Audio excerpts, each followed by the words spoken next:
Você está ouvindo o Rani Newscast, o maior podcast de Brasília, com a apresentação de Raniel Linhares e convidados que dão vida às grandes ideias da capital do Brasil.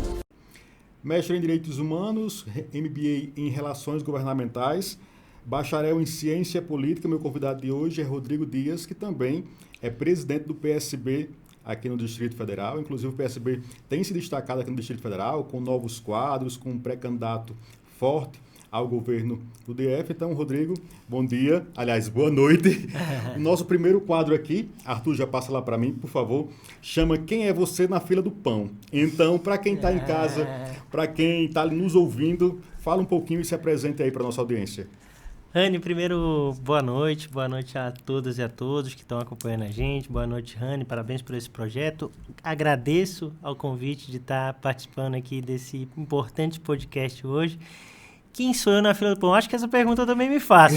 Assim, eu acho que ainda tô no processo de descoberta. Acho que assim, para além daquilo que você já pôde apresentar aí na introdução, eu gosto de me apresentar assim como uma pessoa que é entusiasta da boa política, que acredita na política como vocação mesmo, como um propósito de vida. Já venho na militância política há bons anos da minha curta estrada de vida aí. Já são mais de 15 anos do fazer política, em movimento estudantil, em movimentos sociais, nessa militância partidária também, o PSB, que sempre foi meu único partido, e hoje eu tenho a honra e o orgulho de presidi-lo há mais de 5 anos.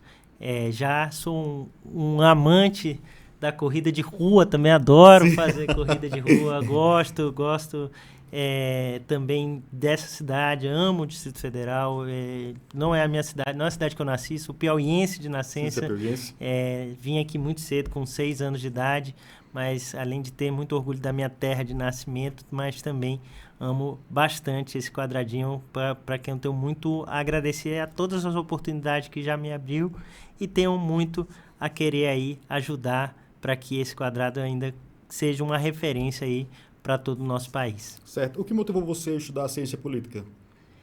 Anny, eu desde criança eu sempre gostei muito da política. Isso é engraçado, né? Eu acho que muito influência, eu sempre falo do meu pai.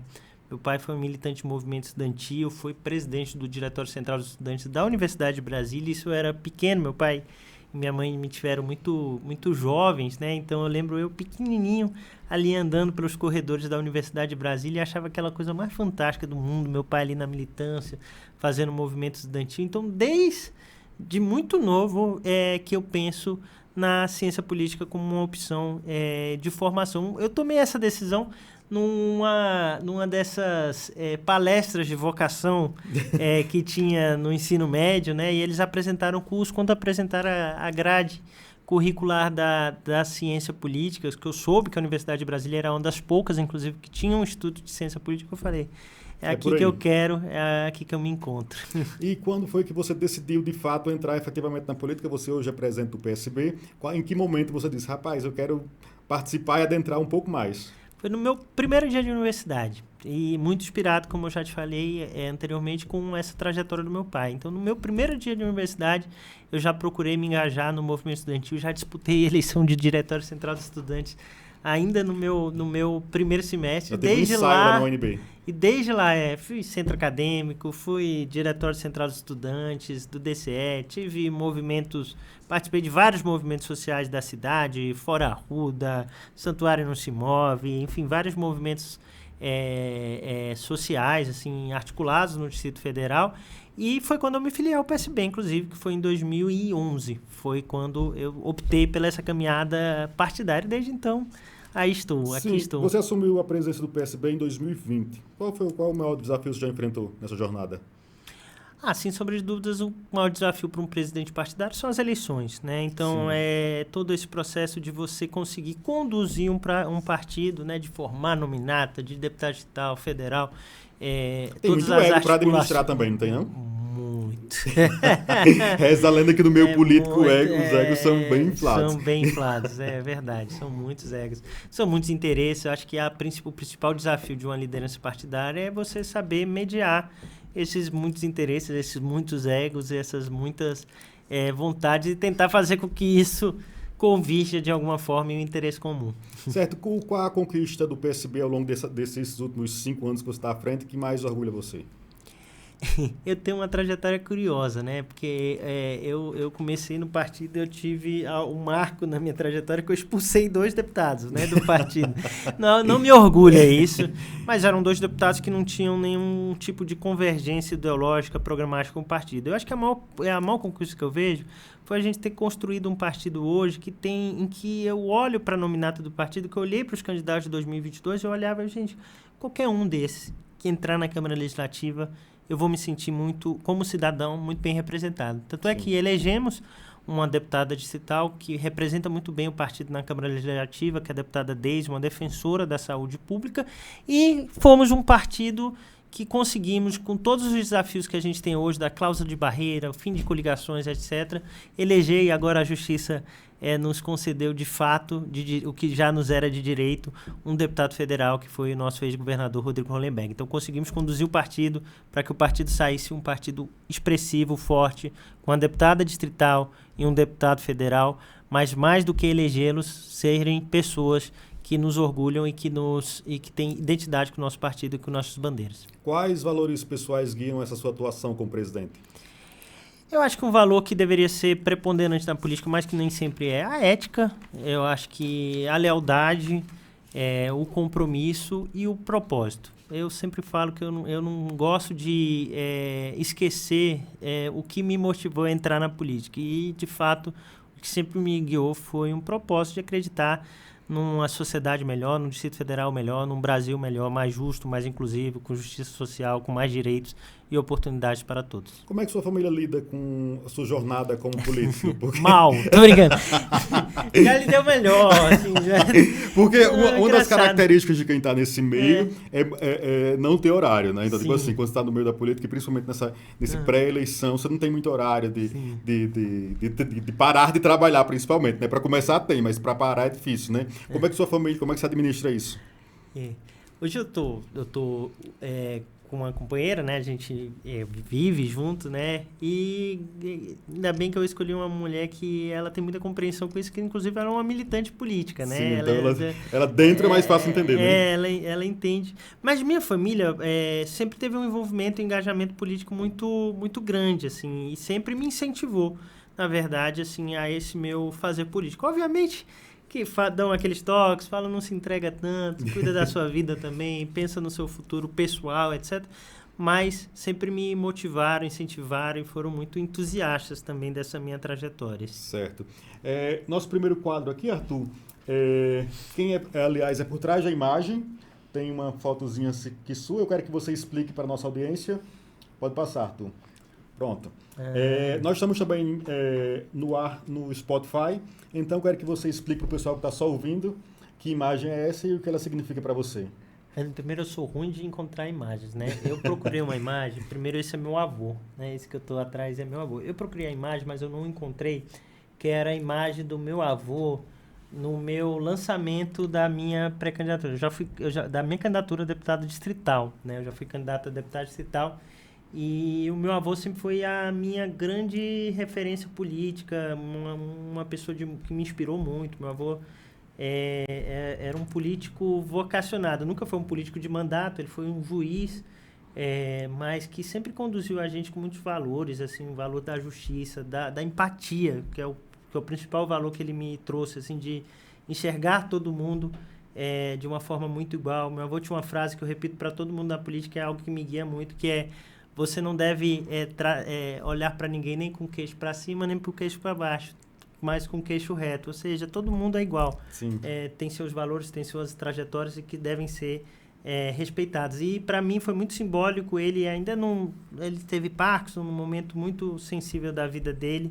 Ele ter podido ainda em vida presenciar o lançamento da minha candidatura a deputado distrital. Então eu procurei essa imagem, eu não encontrei, mas eu quis trazer essa grande figura, essa grande referência para mim de vida, que é o meu avô. Certo, a gente vai entrar no bloquinho agora falando sobre política nacional. O seu partido PSB está com a vice-presidência, certo? Tem crescido bastante, aí com alguns nomes de influência nacional. Eu queria que você fizesse uma avaliação do governo Lula III. Como você vê o governo do presidente Lula até agora? Anny, eu acho que assim, o Lula é o maior estadista que a gente tem na nossa história política, né? Acho que toda a trajetória política do Lula, o que a gente conseguiu, mesmo diante de um cenário tão adverso, do antigo governo ter usado da máquina, ter cometido tantos crimes eleitorais, ter tentado dar um golpe de Estado, a gente conseguiu, com o apoio do povo, retomar o poder e está tentando reconstruir esse país com muita dificuldade, com muitos desafios. Eu acho que o governo Lula 3, ele tem enfrentado uma conjuntura geopolítica internacional, até o que a gente está vendo agora recentemente com os Estados Unidos é símbolo disso, né, de um avanço que é internacional, que não é só local, desses movimentos da extrema-direita, mas é um governo que está conseguindo mostrar qual a importância de termos governos progressistas no poder, né? A gente tem uma das menores taxas de desemprego da nossa história, a gente tirou mais uma vez o Brasil do mapa da fome, a gente está pensando de fato aí num crescimento que tem sido um crescimento sustentável e com inclusão social, a gente de fato tem tido um olhar na retomada dos programas sociais, na inclusão social, enfim, então Lula mais uma vez está aí demonstrando que há um projeto que é muito antagônico ao que estava antes no poder, e é um projeto que é preocupado com a democracia, mas que também é preocupado com a inclusão social. O contexto mudou, a sociedade mudou, a comunicação mudou, mas a gente ainda tem conseguido fazer entregas importantes e relevantes para a nossa sociedade. Certo. Qual o papel do PSB nesse governo Lula? Eu acho que assim, o Alckmin não poderia ter sido um vice melhor aí pro presidente Lula, né? A adesão do PSB a esse projeto sempre foi uma adesão programática, né? E continua a ser uma adesão programática, como o próprio João Campos falou recentemente. Nós vamos apoiar o governo Lula, a reeleição do governo Lula, independente de cargos, de espaços, etc. Mas eu acho que o PSB ele sempre se destacou muito na gestão pública e sempre teve importantes entregas dentro da gestão pública, que é o que a gente está tentando e buscando contribuir com o governo Lula, né? Tanto no MIDIC, com toda essa habilidade da construção do nosso programa aí, nacional de desenvolvimento da indústria brasileira, de retomada da nova indústria Brasil, um programa robusto de desenvolvimento da indústria brasileira. Enquanto o ministro Márcio França tem desempenhado um papel importante também no Ministério do Empreendedorismo, no apoio às micro e pequenas empresas, em políticas bastante inovadoras, que também, inclusive, muitas delas estão sendo reflexo de outros governos nossos, como o governo de Pernambuco, que tem trazido algumas políticas também para âmbito nacional. Então, eu acredito que o PSB tem cumprido um papel importante nesse olhar para o desenvolvimento nacional e nesse olhar da importância aí da construção de um projeto de país que envolva aí a construção de um plano nacional de desenvolvimento, com um projeto de um país que envolva uma inclusão social efetiva. Certo. Ao longo dos últimos anos, assim, fazendo uma avaliação pessoal, acho que o PSB ele se distanciou um pouco mais de uma esquerda extremista, digamos assim, para uma esquerda mais voltada no centro, com a comunicação muito mais eficiente, muito mais clara, digamos assim. Isso, o Alckmin tem um papel importante nessa nova comunicação do PSB, nessa comunicação menos agressiva, eu digo. O Alckmin e o João Campos também, que é um quadro novo, né? Ah, com certeza. Mas eu vou te falar, Nil, eu acho que isso sempre fez parte da história do PSB. O PSB ele é um partido que é um partido antigo, né? Ele é da década de 40, mas até na sua origem, o PSB na década de 40 ele surgiu como um partido que se apresentou como uma antítese àquela velha esquerda, que era a esquerda comunista, era a esquerda da União Soviética, enfim, desse processo todo que a gente estava vivendo no mundo, né? E recentemente também, no processo de redemocratização, o PSB teve um papel muito importante, por exemplo, poucas pessoas falam, mas a emenda do SUS é a emenda de um parlamentar do PSB, do João Mil Haddad. Foi um quadro político nosso que participou de toda essa luta dos sanitaristas, então construiu essa importante política de Estado que foi o SUS. Então sempre foi um partido de diálogo, assim, um partido moderado e um partido que acredita no papel do Estado como um vetor de desenvolvimento, mas que acha que é importante também ter os setores privados, ter o empresário, ter o agronegócio, ter vários outros setores que são importantes aí para o desenvolvimento do país.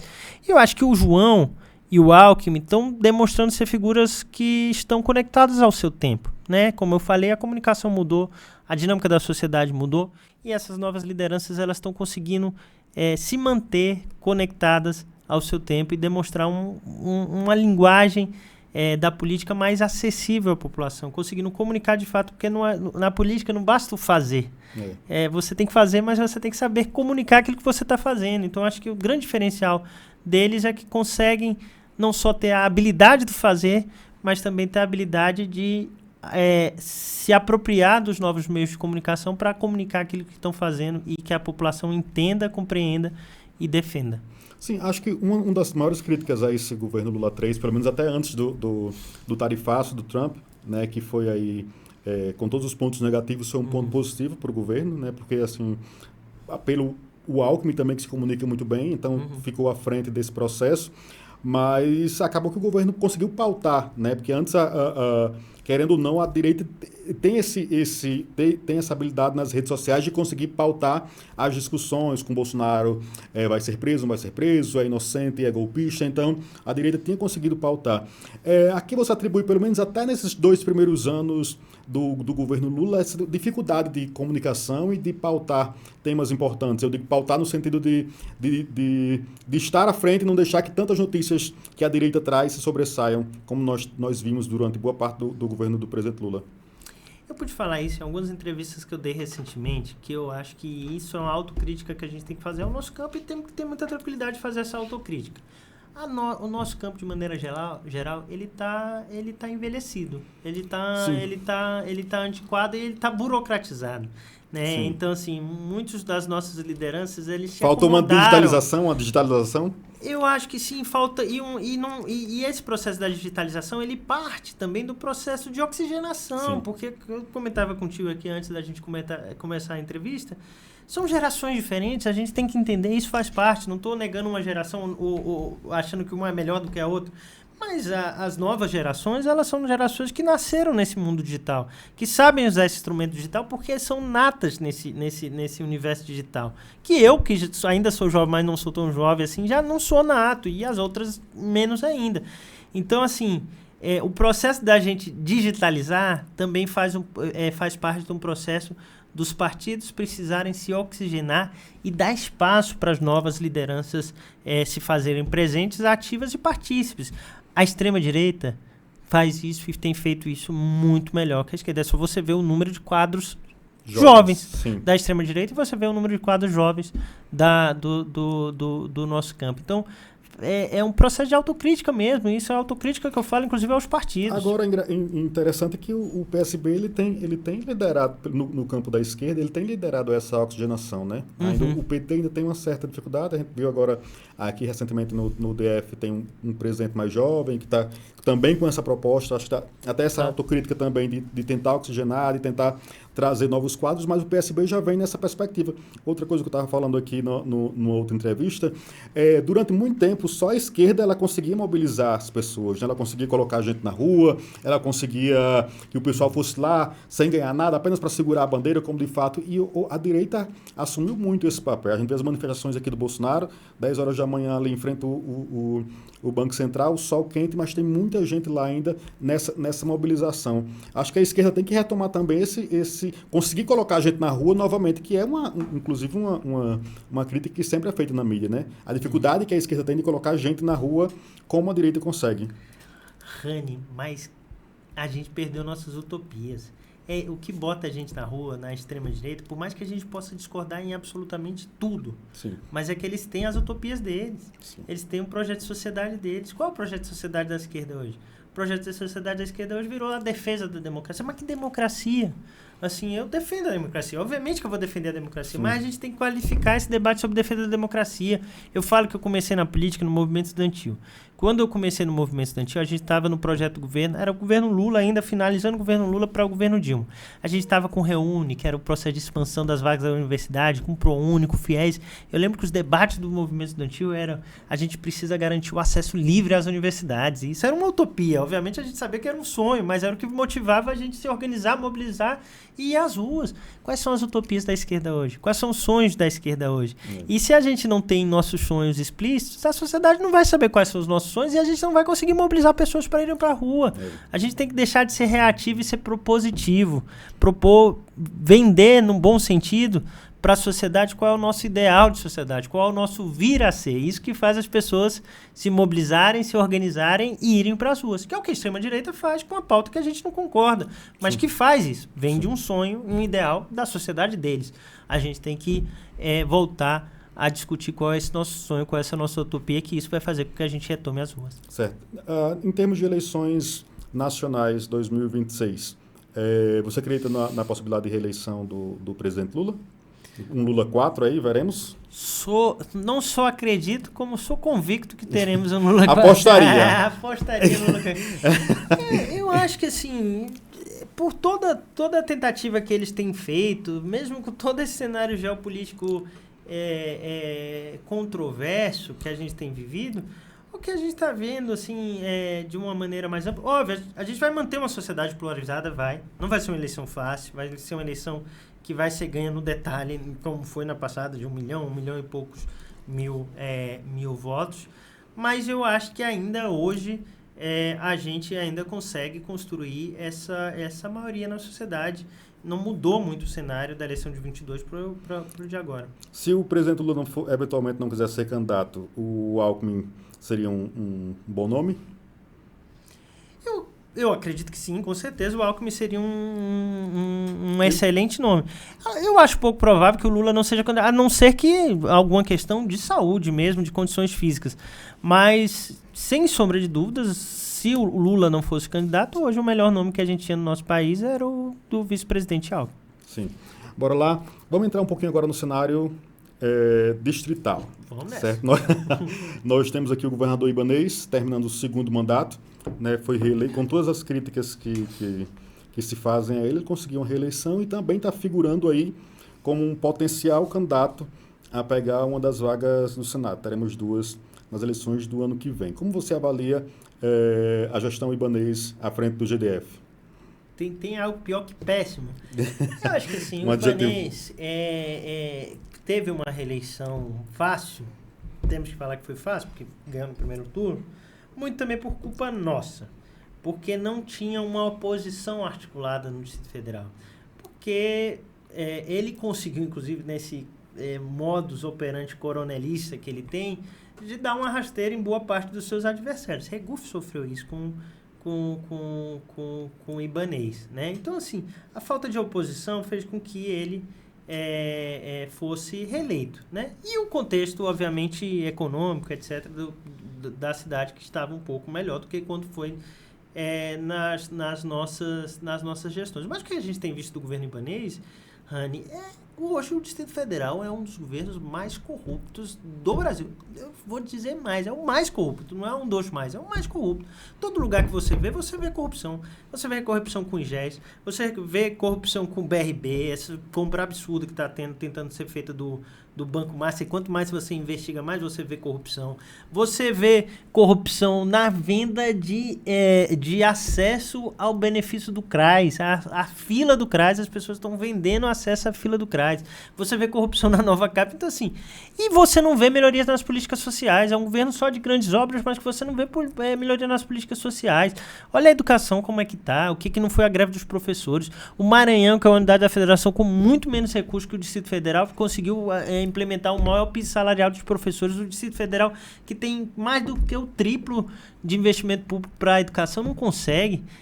Era para o Distrito Federal ser primeiro lugar em todos os indicadores de educação e não somos. A saúde, a gente está vendo um processo de migração, Rani. Antes as pessoas falavam que que o pessoal do entorno vinha para ser atendido no Distrito Federal. Agora é o contrário. Agora as pessoas, você vai lá em Santa Maria, as pessoas estão indo para o Novo Gama, para uma UPA, para conseguir um atendimento, porque está numa situação de calamidade pública. E isso é fruto do quê? De corrupção, de roubalheira desse atual governo. Certo.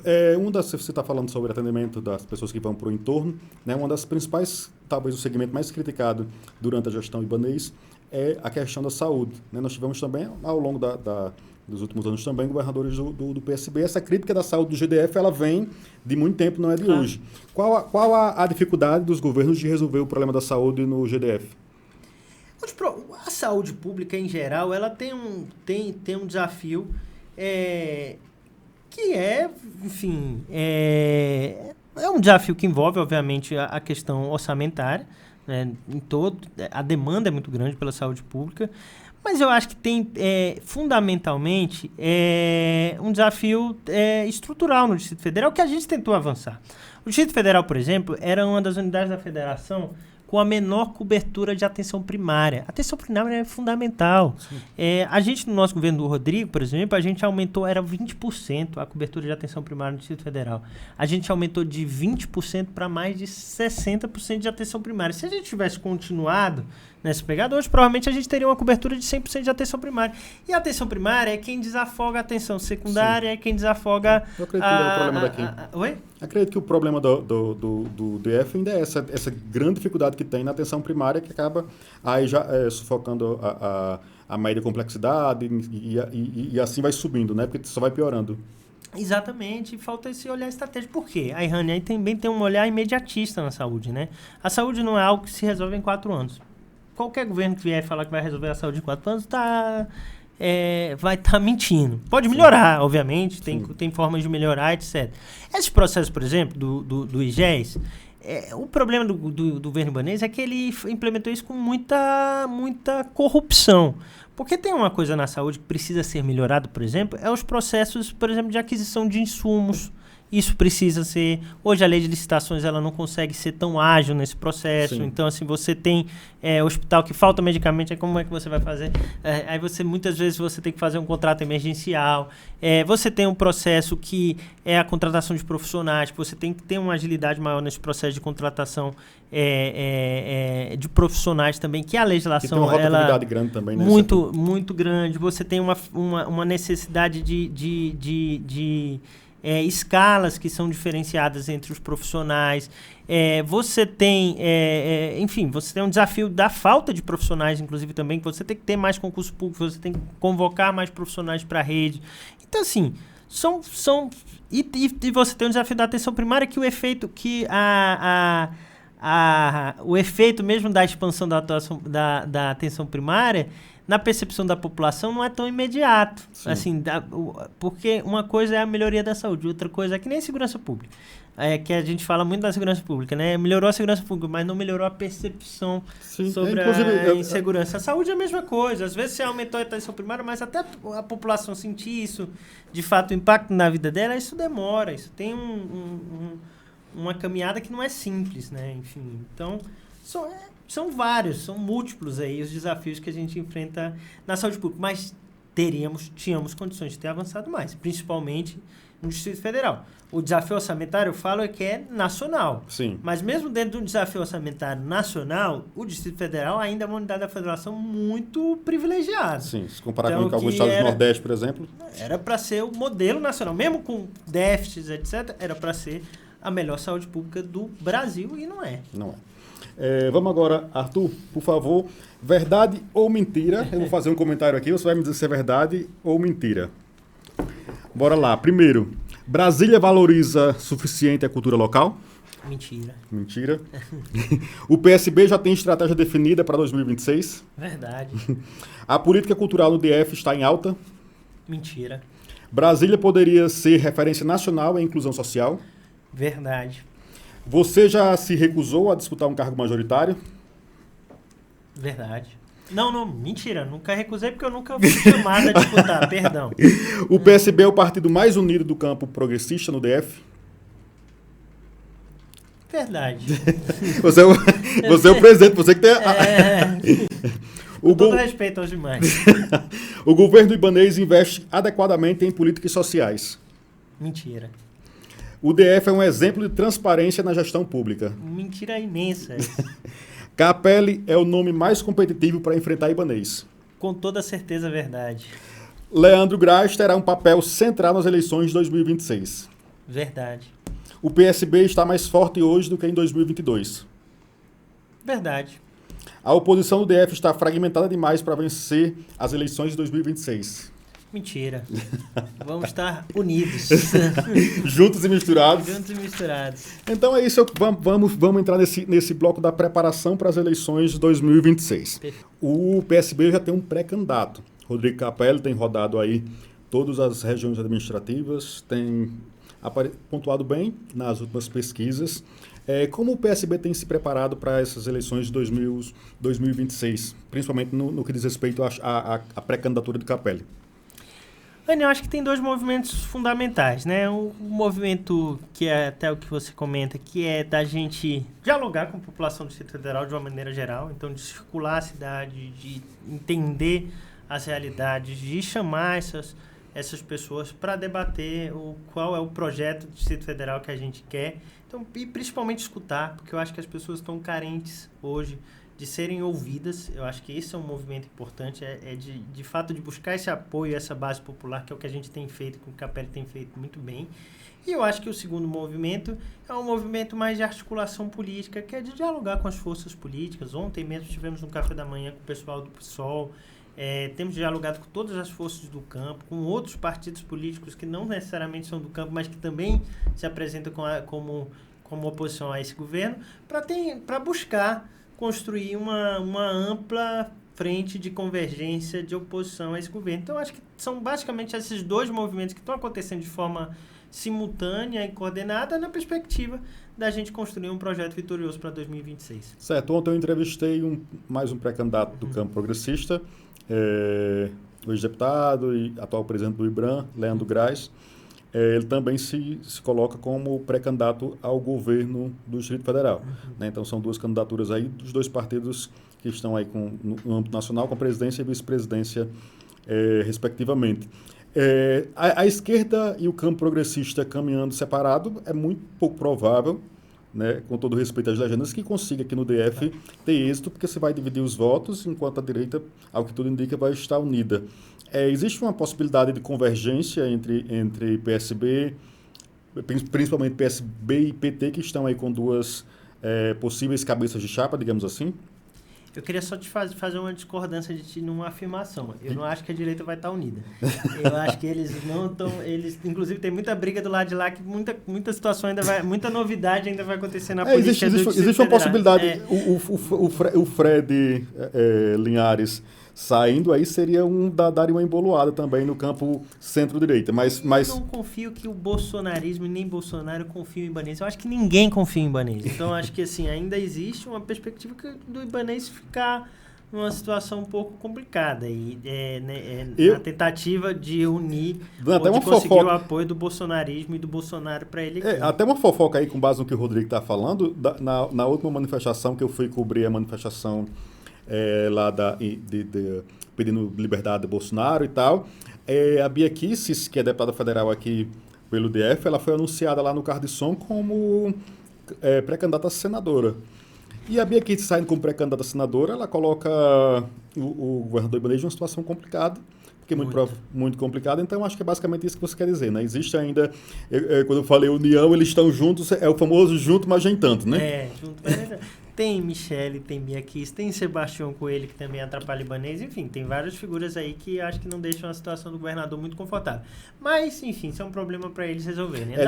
Resolvendo o seu problema. Nosso lado, eu tenho muita convicção. Assim, eu acho que no momento atual, como eu sempre falo, repito, reafirmo aqui, eu tenho um respeito, um carinho muito grande com o Leandro, assim, uma relação pessoal, inclusive, com ele.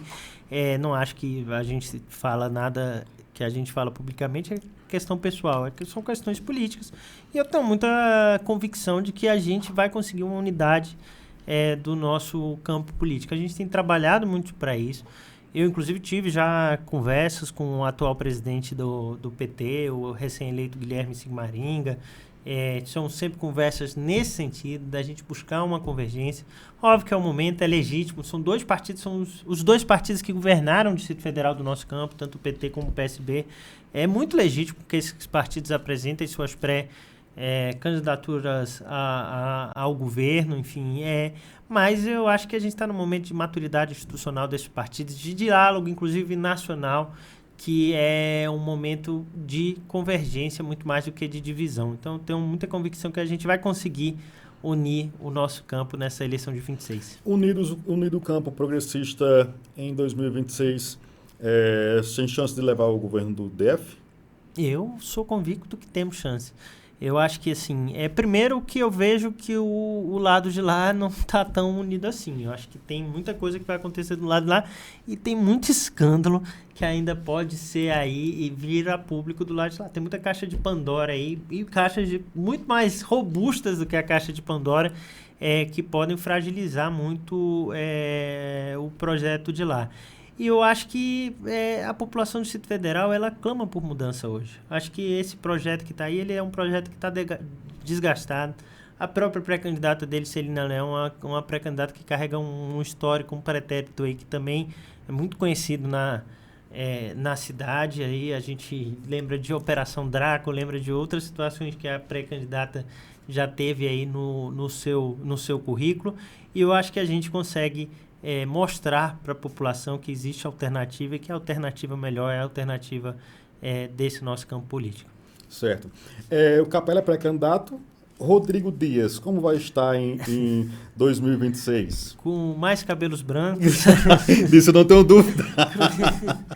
Hoje eu me apresento, obviamente eu sou uma pessoa de projeto político partidário, né? Presidente do partido, tem uma responsabilidade muito grande na condução desse partido. Então, para a gente fortalecer uma bancada de deputado distrital, de deputado federal, construir uma candidatura de majoritária, mas tenho colocado também meu nome à disposição do partido enquanto pré-candidato a deputado distrital, se for entendido pelo partido que seria um nome bom para essa construção, para disputar essas eleições também em 26. Certo. Qual é o maior inimigo do PSB, em termos de inimigo político do PSB nas eleições de 2026? Eu acho que na política a gente não constrói inimigos, talvez adversários. Adversários, é isso. Eu acho que, essa assim, é a palavra. Eu acho que o principal adversário político assim, obviamente a extrema-direita, e a extrema-direita hoje que está materializada nesse atual governo. Né? Quando a gente vê as falas públicas do atual governador, quando viu essa carta vergonhosa que o governador escreveu ontem para o Donald Trump, quando você vê a Celina sendo a primeira que pediu para ir visitar Bolsonaro na sua prisão domiciliar, a gente sabe que esse projeto de governo que está aí está muito compromissado com esse projeto da extrema-direita, com esse projeto do bolsonarismo aqui do Distrito Federal. E eu acredito que hoje a principal antítese do PSB, o principal adversário político do PSB é justamente esse grupo. Certo. Brasília pode voltar a ter protagonismo no cenário nacional, com nomes fortes nesse sentido? Eu acredito que sim, Rani, porque não tem por que não ter. Né? Como eu te falei, o Distrito Federal é uma unidade da federação muito privilegiada, no bom sentido. Sim. E que tem que ser, porque como capital do país, a gente foi pensada, JK na sua origem, pensou para Brasília ser um modelo nacional de tudo. Então, quando a gente trouxe para cá a Anísio Teixeira para discutir os modelos das escolas classes, quando Darcy Ribeiro pensou na Universidade de Brasília, quando a gente pensou todo um modelo de desenvolvimento para a região central da cidade, o Distrito Federal era para ser um modelo nacional. E como modelo nacional, a política é o reflexo da sua cidade. Sim. Você constrói grandes lideranças políticas se você tiver uma cidade que esteja pujante também. Hoje, infelizmente, por que o Congresso Nacional tantas vezes discute o fim do Fundo Constitucional? Porque é um absurdo mesmo quando você vê um governador que deixou acontecer o que aconteceu no 8 de janeiro, mesmo tendo uma das polícias militares mais preparadas do país. Então, assim, um fundo constitucional que todos os estados estão bancando, o atual governo parece que faz pouco caso em relação a isso. Então, assim, mesmo a gente tendo um orçamento tão robusto para a saúde pública, a gente não consegue ter a melhor saúde pública do país. Mesmo a gente tendo um orçamento público tão robusto para a educação, não conseguimos ser modelo para a educação nacional. Então, tem como, com a boa gestão, com gestores comprometidos, éticos, comprometidos justamente com o desenvolvimento da cidade, com a cidade voltar a ser uma inspiração para o nosso país, com certeza a gente forma grandes quadros políticos nacionais também. Certo. Eu avisei que você está aqui no meu Instagram ao longo da semana. Os ouvintes mandaram 5 perguntinhas para você, eu quero que você responda. Tá certo? A primeira é: qual foi o maior aprendizado à frente da presidência do PSB? Eu acho que foi o aprendizado da resiliência. Acho que na política a gente tem que ser resiliente. A gente tem que aprender a escutar, a gente tem que ter essa capacidade de buscar convergir interesses que muitas vezes são divergentes e entender que nem sempre a sua opinião, a sua posição é a posição preponderante. Então, é saber perceber o sentimento de uma coletividade, o sentimento de um partido. Eu tenho uma frase, só para comentar mesmo, que eu gosto muito daquela série House of Cards. Eu também gosto. Que o Franz Underwood, eu sempre lembro dessa frase, que ele acaba de virar presidente, e aí ele tinha aqueles diálogos com a Câmara, né? Ele vira para a Câmara e fala, estar no poder é você ter a falsa impressão de que você que toma as decisões. Eu brinco, é um pouco isso de ser presidente do partido. Não é que você toma as decisões, mas você toma as decisões a partir de um processo de construção, desconstrução, de escuta, que não necessariamente são as suas posições e as suas visões iniciais, inclusive. Você é um jovem. Como trazer mais jovens para a política? Eu acho que é permitindo que novos jovens assumam direções de partidos, por exemplo, de instituições partidárias, porque não é um etarismo, eu sempre falo isso, gente, porque não é só uma questão etária, né? Uhum. É uma questão de oxigenação mesmo. Então, quando... eu refleti, inclusive, muito isso, sabe, Rani? Nesse processo de ser presidente de partido, até nesse processo agora de que eu vim da reeleição, eu falava, gente, o que eu tenho a oferecer de diferente para o PSB? Assim, e eu acho que a grande coisa que eu acho que eu posso oferecer para o PSB é justamente ser uma janela, uma porta para que novas lideranças se constituam. E não ter medo. Eu acho que um grande, que você falava isso inicialmente aqui, eu acho que o grande desafio dos políticos é o ego. Então, sim, às vezes o nosso ego faz com que a gente queira ofuscar o brilho de outras pessoas. Eu acho que abrir portas é fundamental. É você não ter medo que outras pessoas cresçam, que se desenvolvam e que assumam também difícil isso nos partidos. É muito difícil. É muito difícil. Então tem um caciquismo muito grande nos partidos aqui no Brasil. Então conseguir fazer isso já é uma vitória. O que você faria diferente se fosse governador hoje? Do atual governo? Muita coisa. É só uma. Mas assim, eu acho que fundamentalmente eu vejo na questão da gestão da saúde. Eu acho que hoje, se eu fosse governador, eu priorizaria assim como a prioridade zero do governo a questão de resolver os problemas da saúde. Porque tem dinheiro, tem recurso, falta gestão e falta acabar também com a corrupção que desvia tanto dos recursos públicos, em vez de estar investindo em contratação de novos profissionais, de melhoria, de ampliação da saúde primária, de melhoria dos atendimentos, enfim. E hoje você tem uma coisa que o governo não usa, que nenhum governo tem usado. O João fez muito isso. O João hoje é um modelo nacional de gestão, muito porque também ele usou a tecnologia a seu favor. Sim. Sabe? Ele criou o aplicativo lá de Recife, que ele criou uma lógica de atendimento, que é a lógica do atendimento que o Estado que oferece o serviço, não a população vem até o Estado em busca do serviço. Então, a mãe, quando tem um filho pequeno que está na idade de creche, a Prefeitura de Recife que manda para ele falando a disponibilidade de vaga de creche, onde é que ela tem que se matricular, como é que ela tem que se matricular. Então, a gente está num momento, e acho que essa nossa geração tem que usar isso a nosso favor, a gente está no momento da inteligência artificial, da comunicação em rede, que a gente tem que usar isso também para a melhoria do atendimento e dos serviços públicos, e isso não é usado de forma nenhuma no Distrito Federal. Inclusive, quando você fala de creche, é um dos problemas que a gente tem aqui, bastante poucas vagas de creche para muitas crianças, né? Mais uma pergunta, qual a importância da candidatura de Capelli para o campo progressista? Eu acho que o Capelli hoje é o candidato, com todo respeito aos demais, que mais tem incomodado o atual governador Ibanez, né? Ele até foi uma pedra no sapato do governador. Num evento público recentemente, o governador falou, aquele rapazinho que está saindo por aí falando mal de mim. E curiosidade, gente, Ibanez e Capelli têm a mesma idade, então rapazinho... Então, acho que ele conseguiu, com a sua capacidade de comunicação, com a sua vontade pública, com ser uma pessoa destemida também, porque isso é importante, com sua coragem de enfrentar e de denunciar os problemas da nossa cidade, ele conseguiu que, de fato, a oposição tivesse uma voz forte, ativa, presente, para mostrar os problemas da cidade, para mostrar que existe alternativa ao atual governo. Certo. Qual o que você acha da postura do Leandro Graz no cenário atual? Eu acho que o Leandro tem uma postura sempre muito respeitosa, tanto com a gente quanto com os demais quadros políticos da nossa cidade, é uma liderança importante também.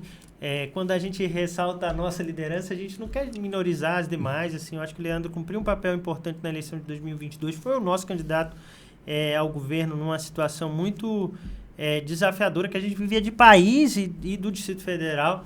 Então, eu acho que é um quadro, uma liderança importante da nossa cidade que precisa estar junto aí nessa construção desse projeto de governo.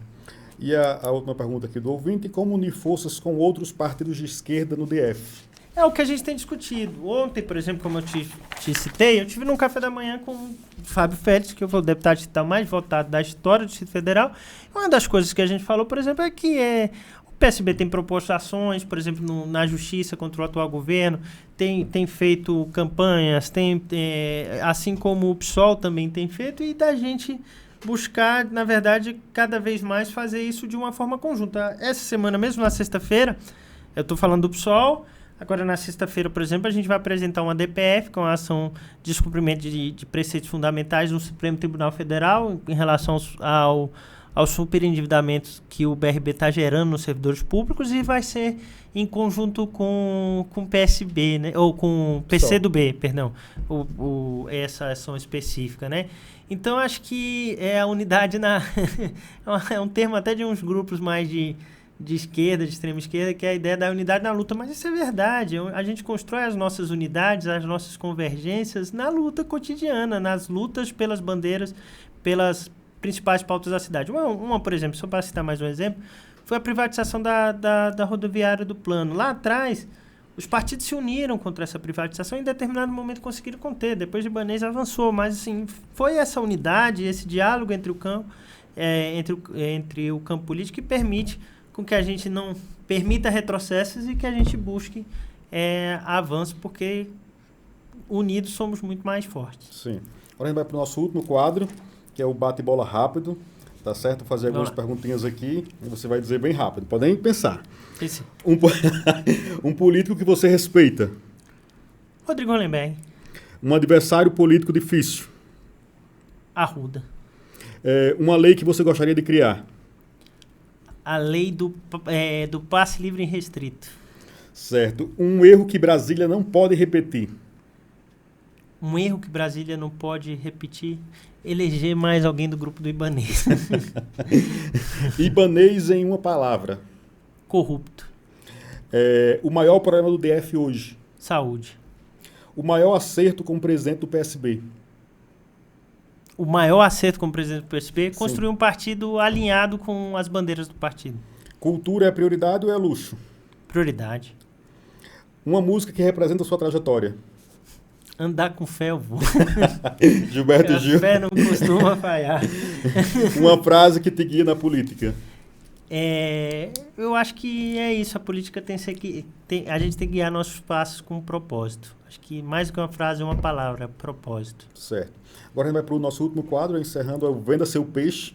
Então você pode olhar lá para a câmera, para a nossa audiência, deixe suas redes sociais, deixe sua mensagem aí para quem está nos assistindo. Pode ficar à vontade. Primeiro, mais uma vez, agradecer, Raniel, o seu convite, de estar aqui presente hoje. Obrigado aí por essa entrevista. Parabéns pelo seu podcast. A quem está nos ouvindo, é um privilégio também ter essa oportunidade de poder me apresentar um pouco, apresentar a minha trajetória. E mais do que vender o meu peixe, eu quero falar para vocês assim, gente, acreditem na política. Assim, eu falo, mas não é da boca para fora, né? A política, ela faz parte da nossa vida em todo momento.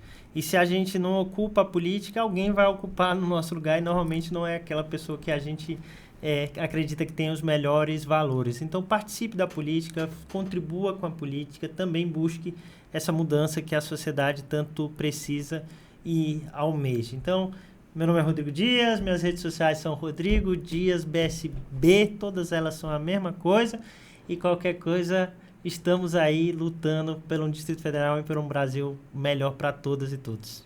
É isso. Rodrigo, muito obrigado. Obrigado a você, Rani. Você ouviu o Rani Newscast, o maior podcast de Brasília, com episódios semanais e convidados que dão vida às grandes ideias da capital do Brasil.